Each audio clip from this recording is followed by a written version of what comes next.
ओम गणेशाय नमः। ओम नमः शिवाय। मैं निखिल ज्योतिषाचार्य आप सभी का मेरे चैनल पर पुनः स्वागत करता हूं। आशा करता हूं कि आप सभी स्वस्थ होंगे। महादेव की कृपा आप सभी पर सदैव बनी रहे। ये वीडियो कुंभ यानी कि एक्वेरियस के लिए बहुत महत्वपूर्ण है, क्योंकि ये वीडियो है आने वाले हफ्ते यानी कि 15 से 21 अप्रैल के साप्ताहिक राशिफल के बारे में। कैसा रहेगा आने वाला हफ्ता कुंभ के लिए। जो मेरा साप्ताहिक राशिफल होता है वो चंद्रमा की गति पे आधारित होता है। चंद्रमा एक ऐसे ग्रह हैं जो बहुत तेज़ भागते हैं और 2.25 से 2.5 दिन में उनकी राशि बदल जाती है। तो बहुत स्वाभाविक है कि पूरे हफ्ते में, जो कि 7 दिन का होता है, वो अलग अलग भावों में रहेंगे, अलग अलग राशियों में रहेंगे, अलग अलग ग्रहों के साथ युति योग संबंध बनाएंगे। तो इन सब चीज़ों का क्या प्रभाव आपके जीवन पर रह सकता है, यही आधार होगा मेरे साप्ताहिक राशिफल का। यदि आपकी लग्न राशि या चंद्र राशि कुंभ है, दोनों ही गाइडेंस के लिए अवश्य इस राशिफल को देख सकते हैं। मेरे हिसाब से लग्न राशि से ज़्यादा सटीकता आती है। जिनको कंफर्म है उनकी लग्न राशि कुंभ है तो वहीं से देखिए। अगर आपकी चंद्र राशि कुंभ है तो भी अवश्य एक गाइडेंस के लिए इस राशिफल को ऑब्जर्व कर सकते हैं।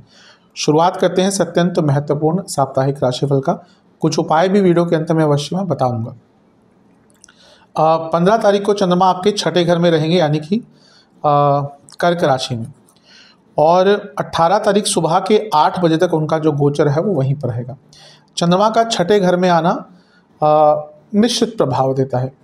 कुछ अटका हुआ कार्य आपका पूर्ण हो सकता है, चीज़ें आगे बढ़ेंगी, बातें आगे बढ़ेंगी, लेकिन व्यर्थ की चिंताएं बहुत रहती हैं। चंद्रमा अपनी राशि के हैं, विपरीत राजयोग बना रहे हैं। ये भी मैं कई बार बता चुका हूँ कि चंद्रमा का विपरीत राजयोग कोई बहुत श्रेष्ठ या कोई बहुत स्ट्रांग नहीं होता, लेकिन फिर भी हाँ, कोई छोटा मोटा कार्य अटक रहा था 2-3 दिन पहले से, जो अटक रहे थे वो काम, वो बन सकते हैं, लेकिन व्यर्थ की चिंताएं अलग ही लेवल पर रहेगी। लग्नेश शनि से भी छठे में है तो ये भी इसकी प्रबलता प्रगाढ़ता को और बढ़ाता हुआ दिख रहा है। तो जो प्रॉब्लम नहीं भी है उसको भी आप प्रॉब्लम में कन्वर्ट कर देंगे अपनी सोच के कारण। तो इन सब चीज़ों पर थोड़ा सा ध्यान दीजिएगा। सेहत थोड़ी सी बिगड़ सकती है, बाहर का खाना अवॉइड कीजिएगा। ये वो समय है जब आप लोगों से थोड़ा सा उलझ जाएंगे, जानबूझकर लोगों से उलझेंगे। यहाँ पर भी थोड़ा सा ध्यान दीजिएगा। किसी के प्रति कोई नकारात्मक विचार रखना आपके ही लिए हानिकारक होगा। जहाँ तक नवमांश की बात है, थोड़ा सा पेशेंस आपको दिखाना पड़ेगा अपने जीवन में। दशमांश कार्य क्षेत्र सब ठीक है, लेकिन थोड़ी सी क्रिएटिविटी लाइए। अगर आगे बढ़ना है तो अपने आप को बदलिए, क्रिएटिव कीजिए। जहाँ तक बिजनेस की बात है, कोई रिस्क नहीं लेना, जैसा चल रहा है वैसा चलते रहने देना है। लव लाइफ सब ठीक है, बस एक ही चीज़ कहूँगा कि रोमांस का फैक्टर, केयर का फैक्टर, स्नेह, इन सबको बढ़ाइए, इसकी आवश्यकता है।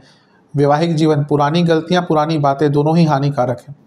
स्टूडेंट्स, ऐसा लग रहा है कि जो आपके साथ लोग हैं, आपकी जो संगत है वो अच्छी नहीं है और उसका बुरा प्रभाव आप पर पड़ रहा है।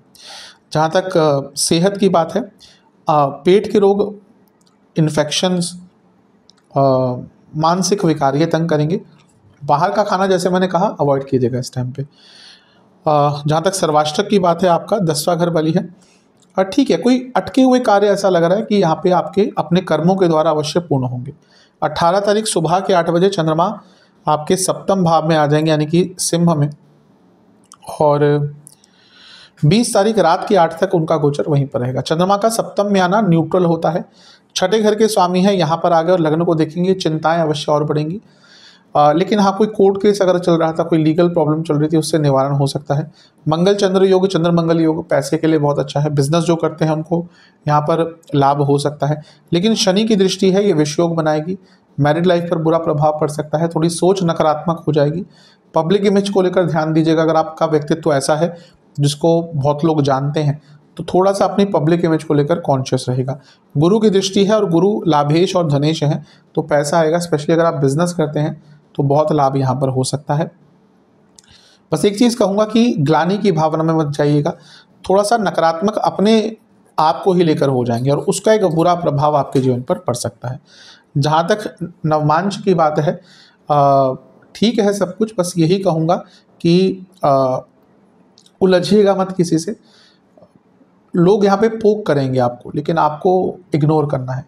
दशमांश कार्य क्षेत्र में चीज़ें बहुत उलझ जाएंगी। हाँ, मैंने नाम का बात किया था, करियर में नाम खराब हो सकता है। बिजनेस सब कुछ अच्छा है, लेकिन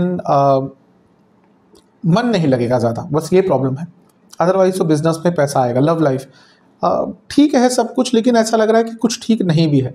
मतलब कि एक परिस्थिति, एक जो एटमॉस्फेयर होता है, एनवायरनमेंट होता है, वो अच्छा नहीं है, तो उस पर काम करना पड़ेगा।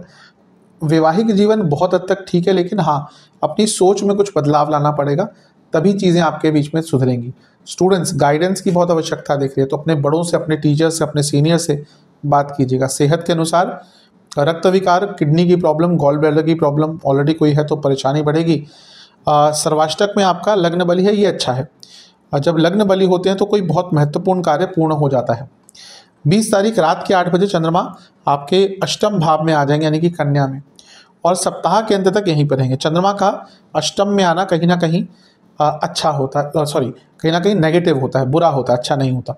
तो यहाँ पर चंद्रमा का अष्टम का प्रभाव है, और ग्रहण दोष भी है। राहु केतु के एक्सेस में भी फंस गए, वक्री और पतित बुध भी देख रहे हैं, तो बहुत सारे प्रभाव हैं। शकट योग भी बन गया क्योंकि गुरु से छठे में है। तो ये हफ्ते का अंतिम भाग कष्टकारी जाएगा, काम अटकेंगे, डिले होगा, इम्पल्सिवनेस, गलत निर्णय, नेगेटिव थिंकिंग, गलत लोगों पर ट्रस्ट करेंगे, जो आपको सही बोलेगा उसकी बात नहीं सुनेंगे। तो हफ्ते का अंतिम भाग व्याकुल करने वाला है, विपरीत परिस्थिति वाला है, तो यहाँ पर बहुत केयरफुल रहिएगा। यहाँ पर भी चंद्रमा पुनः विपरीत राजयोग बना रहे हैं, लेकिन जैसा मैंने कहा, चंद्रमा का विपरीत राजयोग बहुत श्रेष्ठ नहीं होता। पुरानी चीज़ों पर ध्यान जाएगा। कोई डिजीज़ चल रही है ऑलरेडी तो बहुत केयरफुल रहेगा। दवाई वगैरह बहुत आराम से खाइएगा, ढंग से खाइएगा, और अपनी मनमर्जी की दवाइयाँ मत खाइएगा। कई लोगों की आदत होती है, तो यहाँ पर अपनी मनमर्जी की कोई दवाई खाई तो पूरा प्रभाव एकदम देखने को मिलेगा। नवांश कुंडली बता रही है फ्लेक्सिबल रहना है, रिजिड नहीं रहना, अड़ियल नहीं रहना। दशमांश कार्य क्षेत्र में कन्फ्यूजन, डिसओरिएंटेशन, मिसकम्युनिकेशन दिख रहा है। जहाँ तक बिजनेस की बात है, जैसा चल रहा है वैसा चलने दे, रिस्क नहीं लेना, कुछ अलग नहीं करना, जैसे मैंने हफ्ते के मध्य भाग में कहा था। जहाँ तक लव लाइफ की बात है, एक कंटिन्यूटी नहीं है, एक स्टेबिलिटी नहीं है, उसकी कमी खलेगी। स्थिरता पर काम कीजिए। वैवाहिक जीवन अच्छा है, प्रॉब्लम नहीं है, लेकिन यहाँ पर भी कम्युनिकेशन की प्रॉब्लम है। बात तो कर लेते हैं लेकिन समझ नहीं ले पाते एक दूसरे की बातों को। जहाँ तक स्टूडेंट्स की बात है, सब ठीक है, लेकिन बहुत कार्य छोड़ रहे हैं कि ये कल कर लेंगे, परसों कर लेंगे, जो कल परसों में बरसों बीत जाएंगे। इसलिए अपने कार्य को बहुत स्थिरता के साथ पूर्ण करना शुरू कर दीजिए। सेहत, infections, blood disorder, hormonal problem, ENT. सर्वाष्टक में आपका 12वां स्थान बली है, खर्चे थोड़े से बढ़ सकते हैं सप्ताह के अंत में। उपाय के स्वरूप में शनि चालीसा, हनुमान चालीसा 2 बार पाठ कीजिएगा। आशा करता हूँ वीडियो काम आएगा। चैनल पे नए हैं, सब्सक्राइब कीजिए, वीडियो को लाइक कीजिए। मिलता हूँ अगली वीडियो में, तब तक के लिए ओम नमः शिवाय।